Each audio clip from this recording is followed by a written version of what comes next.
तमिलनाडु की राजनीति में अभी सरकार बने कुछ ही दिन हुए हैं, लेकिन मुख्यमंत्री विजय अब एक ऐसे फैसले को लेकर घिर गए हैं जिसने उनके अपने सहयोगियों को भी नाराज कर दिया है। वजह, विजय ने अपने बेहद करीबी ज्योतिषी राधन पंडित वेट्रीवेल को मुख्यमंत्री का ओएसडी यानी ऑफिसर ऑन स्पेशल ड्यूटी बना दिया है। और अब सवाल सिर्फ विपक्ष नहीं, बल्कि उनकी सरकार को समर्थन दे रहे कांग्रेस, वामपंथी दल और वीसीके भी उठा रहे हैं। नमस्कार, मैं हूं सिद्धार्थ प्रकाश और आज बात तमिलनाडु की राजनीति में शुरू हुए उस नए विवाद की जिसने विजय सरकार के वैज्ञानिक सोच वाले दावे पर बड़ा सवाल खड़ा कर दिया है। दरअसल टीवी के चीफ और तमिलनाडु के मुख्यमंत्री विजय ने राधन पंडित वेट्रीवेल को अपना राजनीतिक ओएसडी नियुक्त किया है। वही राधन पंडित जिन्होंने चुनाव से पहले दावा किया था कि विजय की पार्टी भारी जीत हासिल करेगी, और जब 4 मई को मतगणना के दौरान टीवी के उम्मीद से ज्यादा सीटों पर आगे निकलती दिखी, तो विजय के घर सबसे पहले पहुंचने वालों में यही ज्योतिषी शामिल थे।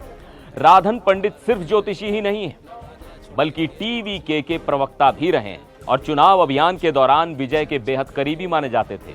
लेकिन अब उनकी सरकारी नियुक्ति ने तमिलनाडु की राजनीति में वैचारिक टकराव पैदा कर दिया है। सबसे पहले कांग्रेस सांसद शशिकांत सेंथिल ने एक्स पर सवाल उठाया। उन्होंने लिखा, समझ नहीं आता आखिर एक ज्योतिषी को ओएसडी पद की जरूरत क्यों है। इसके बाद वीसीके यानी विदुथलाई चिरुथैगल काची के महासचिव डी रवि कुमार ने सीधा हमला बोला। उन्होंने कहा कि एक सेक्युलर सरकार में इस तरह की नियुक्ति अस्वीकार्य है और मुख्यमंत्री को इस फैसले पर दोबारा विचार करना चाहिए। वीसीके के दूसरे पोस्ट में तो इसे संविधान के खिलाफ और अवैज्ञानिक नियुक्ति तक बता दिया गया। वहीं सीपीएम नेता षणमुगम पी ने आरोप लगाया कि सरकार के खर्च पर एक ज्योतिषी को राजनीतिक सलाहकार बनाना लोगों में अंधविश्वास को बढ़ावा देगा। अब यहां समझने वाली बात यह है कि तमिलनाडु की राजनीति में द्रविड़ आंदोलन की बहुत मजबूत विरासत रही है।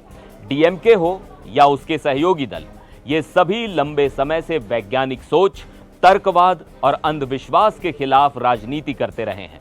ऐसे में विजय का यह फैसला उनके सहयोगियों के लिए असहज स्थिति पैदा कर रहा है। हालांकि दक्षिण भारत की राजनीति में ज्योतिषियों का प्रभाव कोई नई बात नहीं है।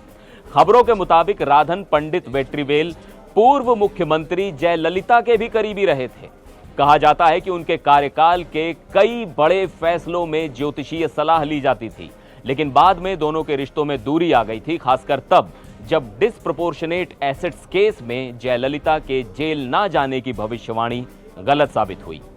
अब सवाल यह है कि क्या विजय सिर्फ अपने भरोसेमंद व्यक्ति को साथ लाना चाहते थे, या फिर यह फैसला उनकी नई सरकार के लिए राजनीतिक सिरदर्द बन सकता है।